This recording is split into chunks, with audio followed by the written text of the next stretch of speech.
Without water, the kids got dirty and ill. Without water, our crops dried up. Without water, we are like ash.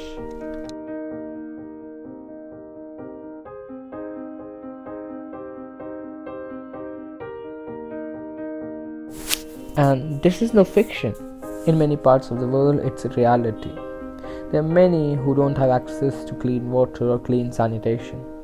There are about 1.1 billion people whose toilets are streets, riverbanks, or open spaces, their immediate surroundings.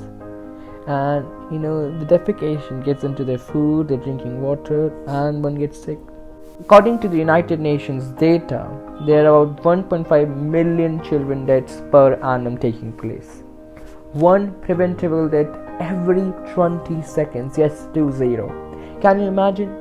The moment you'll complete watching this short video, about 10 deaths which could have been prevented will be lost.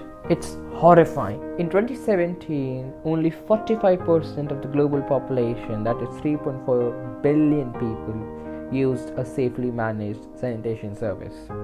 And in 2020, 3.6 billion people still do not have the basic sanitation facilities required, such as toilets or latrines. And unfortunately, the disadvantaged, like those living close to nature, are the most affected ones. All of this data is even more scarce for people living close to nature.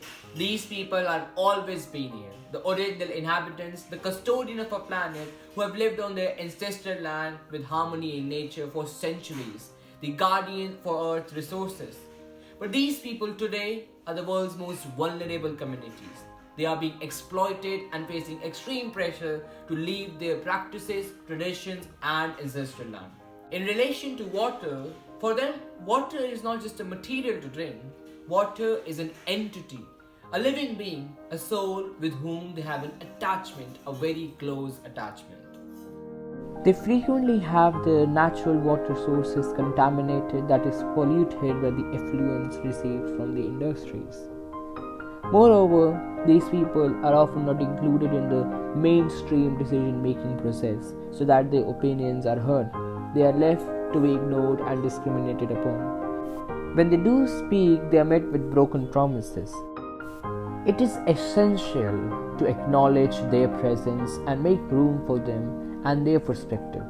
Holistic views of water and environment need to inform and influence the way resources are managed. Many don't have the infrastructure to maintain the natural sources in the modern terms. And even if they have, they lack the finances to maintain the water systems for the future.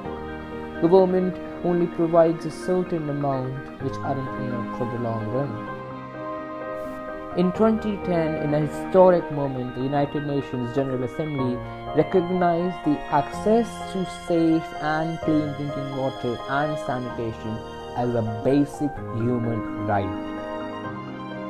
If we don't act now, we are at a risk of losing the water resources, and the cost will be enormous for our society and economy. When we fail to invest in water and sanitation, we lose a major portion of our GDP.